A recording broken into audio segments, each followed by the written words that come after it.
spanning the globe to bring you the constant variety of sport, the thrill of victory, and the agony of defeat. The human drama of athletic competition. Good afternoon, ladies and gentlemen, and welcome to the University of Louisville's beautiful Garden Court, scene of the first annual George LeStrade Invitational Croquet Tournament. Cutthroat croquet at its finest. And like all major tournaments on the circuit, this, of course, dedicated to Her Majesty Queen Elizabeth II. This is a 32 Alive Sports exclusive. I'm Mark Greco. I'll be bringing you the play-by-play. And with the color commentary, a man who needs no introduction, four-time world champion, the Wicked Wicket himself, Gerald Bryant. Gerald? Thank you, Mark. I find your description accurate, if embarrassing. What a beautiful day for croquet, a sport rich in history. It all started out, of course, in 13th century France with a game called Pay-May, imported later to England called Pall Mall, vulgarized to Pell-Mell. Became the most popular outdoor sport in England in around 1850. Then in 1870, lawn tennis took over. And a resurgence of croquet didn't happen until the late 1890s. It was imported to America, where it was called the courting game, because it employed an opportunity for a little drinking, a little flirting, and a lot of rustling of petticoats. Then, in 1890, the worst thing in the world could happen, croquet was banned in Boston because it was associated with drinking, womanizing, and rowdiness, which gives you some idea of the resurgence today. Back to you, Mark. All right, good crowd on hand. Let's set the lineup for the first flight this afternoon. Bob Barnett, runner-up last year to Ted Szczesny in the Baltimore Open, leads it off. Dave Campbell, a dry spell, picked up only 10 grand on the tour last year. He hasn't won since '71. Russell Sipe, as you see, back with the glasses. Those contacts apparently really bothered him at Malibu 2 weeks ago. And Vince Staten, the Ely Nastasi of the croquet set, who has yet to let his mallet do the talking. Let's check the board now. Campbell will be playing the black ball today. Staten, orange. Sipe, red, and, of course, Barnett with his trademark, the blue ball. Let's pick up the action at the number 5 wicket now. Barnett on his way in through with that English cradle style. Very nice.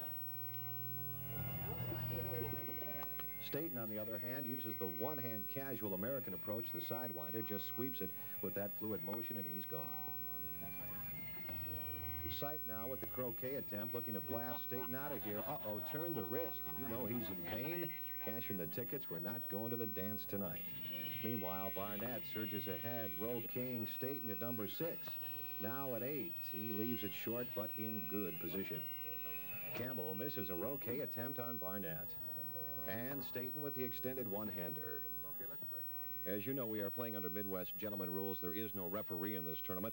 And already in the preliminary round, we've got a protest lodged. And Gerald Bryant is with the protester. Who else? The bad boy of the circuit, Vince Staten. Gerald, what's happening? On the 8th wicket, we have 2 new co-leaders, Campbell and Barnett. Staten has fallen behind at this time. Vince, if you come over here, please. I heard a complaint earlier about the condition of the course. Yes, I wanted to complain about the condition of the course. What is your exact complaint? Well, it's got a lot of anthills. As you can see, I'm almost spraining my ankle right here. And the grass is too high. It's designed for slower players. And it is, I consider it a handicap to those of us who are faster. Perhaps a little strategy here, setting this game up for a protest. Back to you, Mark. Barnett on the backside, 25-footer. It goes 19. All right, Campbell chips it through on 8. That was on a croquet, so he gets 2 more. I don't think I can catch you guys before you. Davey leaves it short in the high grass, causing problems for everyone. Long slap shot. Ooh, just inside. Ricochets off the center pod. Staten way outside. Had to turn the arm. Our cameraman even fooled on that one. Oh, terrible. Vince has to backtrack now. Misses the croquet. The ball bounces over, and he is disgusted. Well shot. You saw that jumped over. I have to blame that on the course. We are going to need... Barnett quietly heads for home, closing in on number 10. You youngsters out there, take note of that classic stance. Now, if I go up and get you, Ben... Ooh, he leaves it just right, brushing the flag. Here's Russell Sipe now, taking his time, looking it over. Barnett is in the lead on the 11th. But he's way off and leaves it short. He is rattled, Gerald. Well, you could have helped me a lot. As the other players are surging toward the finish, Russ Sipe near the end. What happened, Russ? Well, it's like this. I heard Vince complaining a while ago about the lay of the ground. Actually, he's been trying to eat us up. He makes us feel like everything's going against him, and then when we feel sorry for him and take an easy shot, he roquets us to the other side, and he's just kind of psyched us out or something. You do feel that the Staten psych is working today, then? Yes, I think. I need Dr. Kuhn over here, actually, to help me out at this point. All right. This is Gerald Bryant with Russ Sipe on the backside of the course. Mark? Barnett for the kill. He posts it, and there it is.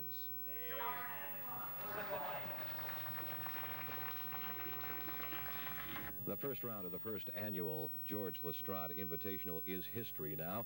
Gerald Bryant is with the winner, a very elated blue ball Bobby Barnett. Gerald? We're here with the winner of the first flight, Bob Barnett. How does it feel, Bob? Oh, it's great. It was a tough match. It's a hot day. The course is good. I think at one time I actually saw you almost breaking a sweat on the course. Is that true? Oh, very much so. Yes. There you have it, the Aggie and the ecstasy of croquet. Mark? We'll be back with the second flight from Garden Court right after this.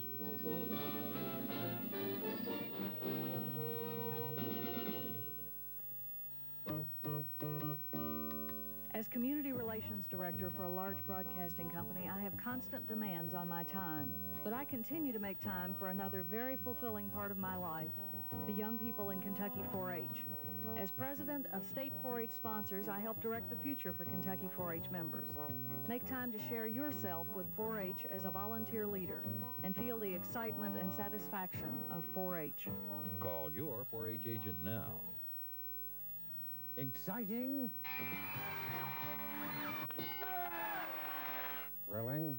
Oh, gosh. Spectacular. Let's start the Family Feud. It's even funny. London Bridge is falling down, my fair lady. Hey, watch it. Oh, I mean, watch it. Entertaining and challenging fun Monday and Thursday evenings at 7:30 on 32 Alive.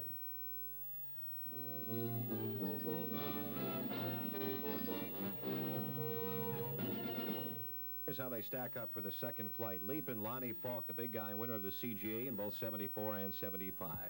Dr. Cliff Kuhn, Dr. Cool, three-time champion right here at Garden Court. Rapid Ray Fouché, the French Open medalist. And Scott, the Charging Bull Bullard, back from semi-retirement. To the board, Lonnie Falk, the orange ball, Dr. Cliff Kuhn, red, Ray Fouché, black, and Scott Bullard, blue. Down on the field, Dr. Kuhn sets up for the number 5 wicket and leaves it a bit short. Bullard going for the center wicket now. A bold approach, but it's off right side. Fouché, the Roquet, leaves it short. And the crowd sympathizes. I'm here with Ray Fouché on the backside of the course where Ray just lost the lead. What happened, Ray? Well, I got a little greedy there on that last shot and went for an easy roquet and kind of blew it and let Mr. Kuhn get ahead of me there. You are an acknowledged expert in trivia. Does that explain your presence here today? It surely does. That's about my only criteria for getting here. On the backside with Ray Fouché, I'm Gerald Bryant. Kuhn through number 7, going for 8, and it gets caught up in that high grass we've been talking about all day. Fouché going for 7 now. He hits the wicket, and boy, he's got to keep his composure. Falk setting up here. He's a meticulous man. Oh, sees something he doesn't like. He's going to clear some crabgrass, doing a little landscaping here on 6. And always a showman.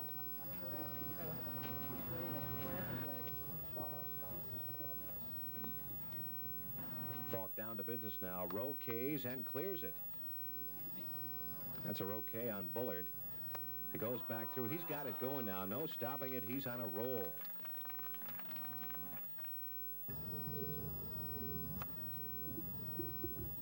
Now at number 8. And he clears that one. Falk setting up now. Wait a minute. He's distracted. We're here with Lonnie Falk, who is watching a late charge by Dr. Kuhn, who didn't quite make it through the last wicket. Lonnie, how's it look right now? Well, it's anybody's game at this point. The wickets, the way they lie and the lie of the turf, it just depends. We had a lot of trouble coming out of the initial thing. Now I've got to go back through them, so I'm not sure it's going to work out exactly right. You did have a big lead. Are you surprised by Dr. Kuhn's almost overtaking you? No, Dr. Kuhn's kind of sneaky fast, and it looks like he's just about where I expected him to be at this point. I just didn't know that I'd be quite this close. You heard it from Lonnie Falk. Dr. Kuhn is sneaky fast. Now with the exclusive 32 Alive groundhog camera position, we take a look at Dr. Kuhn at the final 2 wickets, and he comes up short again. Falk clears the final wicket.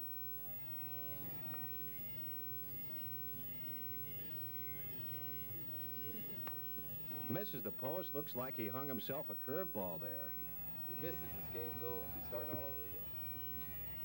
No pressure on him.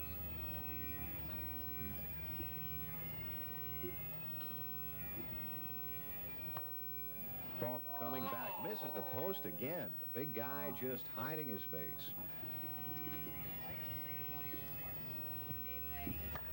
The doctor clearing the final wicket. Dr. Kuhn is shooting for the win.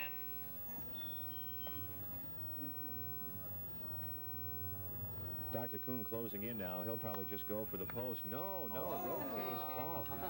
Just rubbing it in his face. Here's the love tap, and it's all over. The doctor takes it. He looked like out of it, but he never quit. We have completed 2 at Garden Court. Let's go down to the man who surgically removed the competition. Dr. Kuhn in an amazing comeback. What happened out there? Well, I got off to an early lead, and then I started to tighten up on my grip and missed a few wickets. And then I thought it was lost, but Mr. Fouché distracted the leader, I think, and allowed me to sneak through. I think I've been referred to as sneaky fast. I'll own up to that. There you have it, the winner of Flight 2. Now you know why they call him the Doctor. We go to the 3rd flight. As you take a look at the new layout here at Garden Court, they call it the Green Monster. The lineup, Bobby Bean, no relation to Orson, but he's been playing like a comedian of late. Carlton Neat, the lanky rookie out of Indian Hills. One of 2 ladies on the tour, Suzanne Keown, still trying to kick that snuff habit. And lovely Sally Emerson, the former junior miss. Yes, she plays as good as she looks. To the board, it's Bean orange, Neat blue, Keown black, and Emerson playing the green. Mr. Neat just burning up the course. We pick him up on the backside. He's just pulling away from the pack, clearing number 9. And making a fine approach to 10. Back on 5, Emerson hits the wicket. It does not get by, and she is a disgruntled young lady. Bean, in a gentlemanly move, skips one past Emerson rather than Croquet her. Nice move, but hey, nice guys finish last.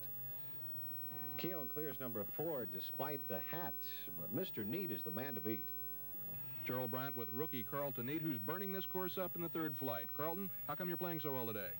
I have no explanation. I just picked up the mallet, and it's just going very well. Is the pressure of being ahead getting to you yet? No, it's not.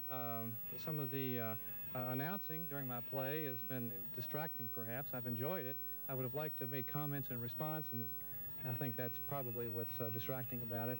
Once again, the media takes the brunt. With Carlton Neat on the front side, this is Gerald Bryant. Here is lovely Sally making a late charge on the leader. Mr. Neat, who undoubtedly thinks he is so, really pleased with his play thus far. Good camera shot on Sally here between the legs, but I don't think she appreciates it. Neat just continues the roll here, hits the wicket on the outside as he heads down the tunnel. All right, let's follow Sally for a while here. Clears the next to last wicket. And then the last one, and yes, she is the crowd favorite here at Garden Court, no doubt about it. But the young lady misses the post. That's right, honey, it's a game of inches. But Carlton Neat slaps the post, and it's all over. A neatly played game by Carlton Neat, winner of the 3rd flight by 1 stroke. Carlton, you had a big lead. What happened? It's tough to say. I was going for trying to make the wickets on the long shots, and I should have lagged up and played it more conservatively. But nothing ventured, nothing gained. I was just trying to make the spectacular shots and should not have. Carlton Neat. Thankful to Carlton Neat, a rookie who hung on for a win here in the 3rd flight. Close behind him was Sally Emerson, and Mark Greco's with her now. Croquet has certainly come a long way since its very chauvinistic beginnings back in France. With me, Sally Emerson, one of only 2 world-class lady champions in this tournament.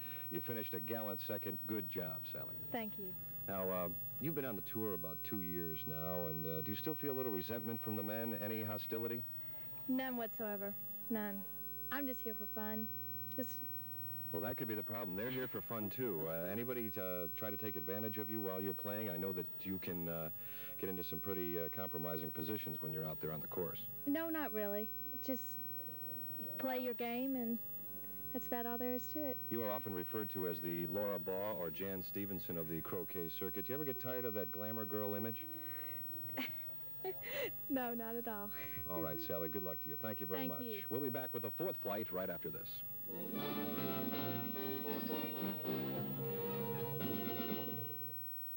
The vitality of an institution comes from the energy and commitment of its people. Bellarmine is vital to Louisville.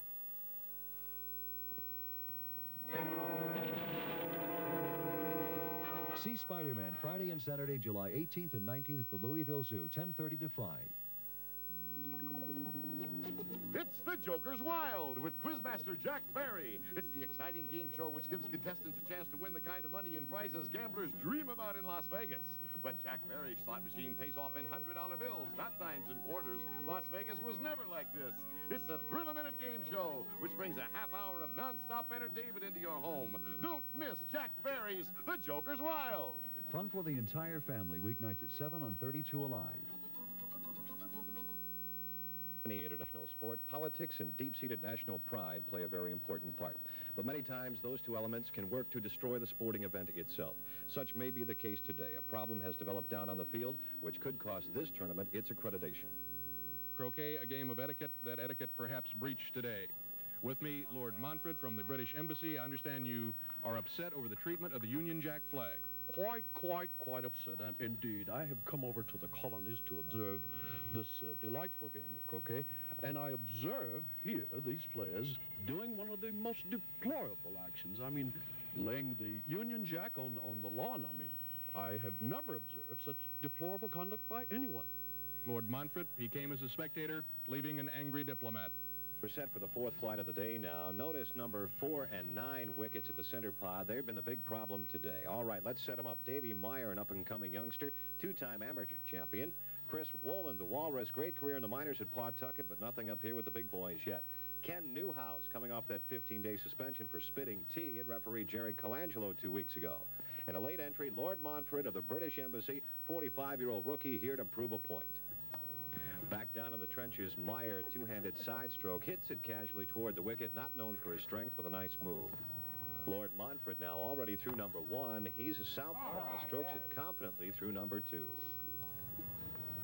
Montfort wiggling the mustache, switches to a right-hand stance and heads for number 3, but leaves it way short, possibly a little too much British reserve there. On the other side of the wicket, so when you come through, you can hit it. Yeah.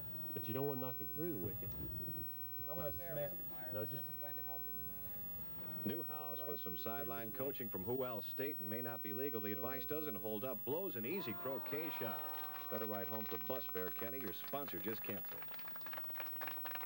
Meyer does some flag waving, but nobody standing to Davies' national anthem. He misses. Wolin now really muscling the mallet on this one. Uh-oh, out of bounds. That ball is neighbor to a nasturtium. Could be trouble. Let's see what it's all about. We do have our first out-of-bounds shot of the day, and it's not going to help Chris Wolin, who is already behind. Chris, what happened? Well, I just got a little over-anxious. You know, I was so far behind. I hit the ball a little hard. I was sort of distracted by all this color over here, too. It's just one of those things. Pressure of the moment. How do you plan to make up that lost ground? I'll probably cheat. Good idea in the spirit of croquet. Back to you, Mark. The redhead easily clears number 6. Dave taking his time, setting up his next shot here. Up, leaves it shorter than Mickey Rooney's inseam. Wolin somehow back in bounds. We'll have to check that one. Knocks over the flag and tosses in the mallet, if not the towel. Back to Newhouse, who manages to hit the smallest thing in his way, the wicket. Lord Montfort sets up. Wait a minute. Over here, alert camera crew picks up Wolin applying a little shoe polish to the ball. We'll hear about that move later. Newhouse tries again on 7, hits the other side of the wicket. This kid would be great picking up 7 and 10-pin spares, you know. Let's look at Wolin again in slow motion. He's got better footwork than Baryshnikov. Let's go to Gerald Bryant in the on-deck circle now. One of the worst parts of croquet, the tension, the waiting. In the on-deck circle, Tom Cleaver. Not Seaver, but Cleaver. How do you deal with the tension, Tom? Well, before each match, I meditate for an hour. Now, croquet is more than just mallets and balls, you know. I believe in playing the inner game, or inner croquet. Inner game for the inner man. Exactly. It certainly should help your mallet. Thank you very much. In the on-deck circle with Tom Cleaver, this is Gerald Bryant. Okay, back to the action now. Davy Meyer is in victory lane. Davy's still having problems in the late stages here.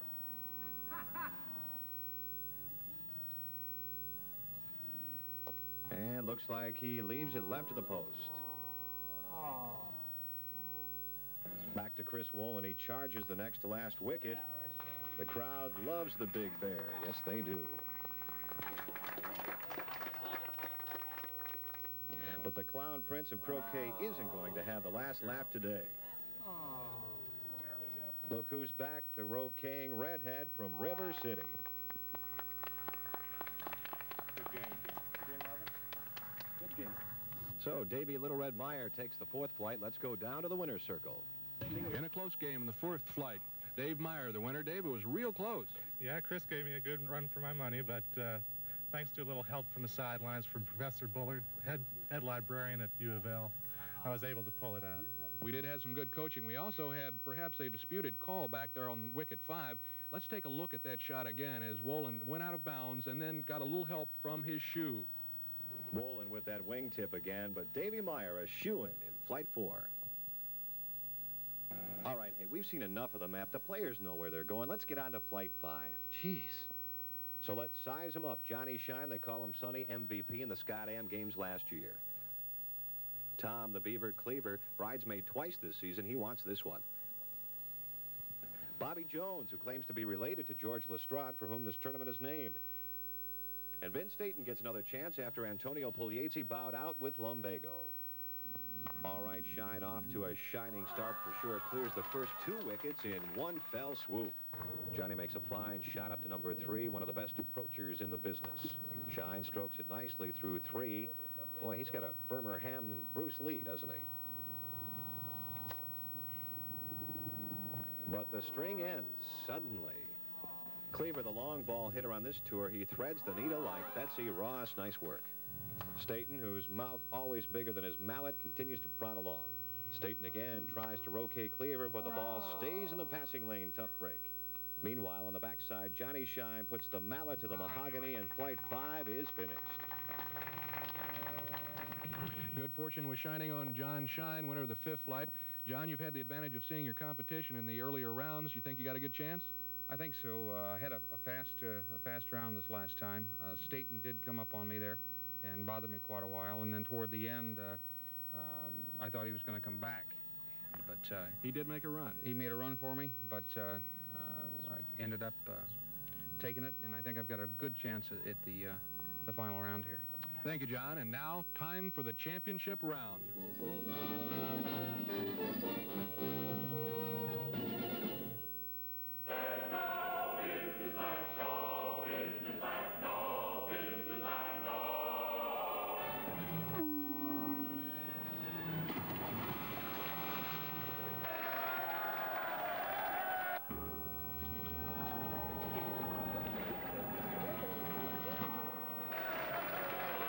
The next time you're looking for entertainment, don't overlook the best show in town, the Louisville Zoo.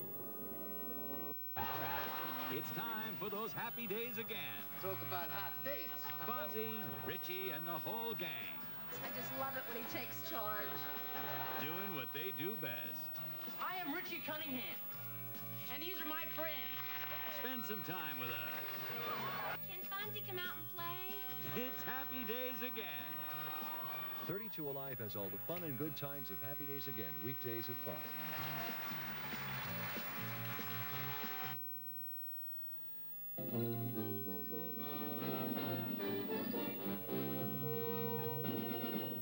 All right, for all the marbles, Davy Meyer, winner of flight 4. John Shine, who took 5. Dr. Cliff Kuhn, winner on 2. Bob Barnett led it off with a victory on 1. Carlton Neat, sweeping 3. To the board, Meyer, black, Barnett, orange, and not blue could be a factor. Shine, green, Kuhn, red, Neat gets blue. Barnett, seemingly bothered by the color change, comes up short. Shine through 2. Croquet's Kuhn, and Johnny heads for number 3. Ooh, hope the censors can't read Johnny's mind. Kuhn walks away from what should have been a gimme. Neat, with more polish than his floor shines, through number 3. Carlton licking his lips now. Boy, that's the biggest display of emotion so far today. He almost makes the same shot Kleber made in number 5, but hey, this isn't horseshoes. Through 4. And Neat drives it right up to the front door, just like Junior on prom night. Back at 4, Sunny Shine dials long distance. Hello. Whoa, best shot of the day. Look at it again. He put an airmail stamp on that one with no return address. My. Kiss me, Kate. Now, Neat tries the same shot on the other side of the course, but it comes back postage due. Sorry, Charlie. Kuhn on number 8. Ooh, doctor needs a second opinion. Shine short again. Pressure's got to him for sure. Neat on 9. The Iceman freezing out the competition now. Meyer and Barnett. Boy, these guys are so far back there in another area code. But not so for Shine. Desperation. Croquet on Neat. Wide of the mark. You can tell by John's expression he would have croqueted Carlton in the middle of next week if he had made that one. Dr. Kuhn, hope he's got better hands in the operating room. Carlton Neat setting up for the last shot of a flawless performance. Here comes the finish. He's home, and boy, excitement personified. Ladies and gentlemen, your winner, Carlton Neat. Carlton, fine job. Terrific job. That was a fabulous, fabulous performance for a veteran, let alone a rookie. You really had it going. Never really challenged.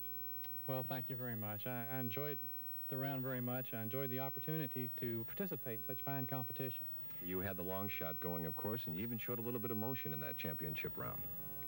Well, I imagine I did. I was concentrating a lot on my play, and I'm not really aware of what I was doing, but... Well, I don't think anyone around here is aware of what we're doing, but Carlton, on behalf of 32 Alive Sports and the North American Croquet Foundation, I'd like to present to you first an autographed picture of Queen Elizabeth II, signed Best Wishes, Liz. Thank you very much. And a check made out to you in the amount of $1.10 for the Big Mac of your choice or whatever.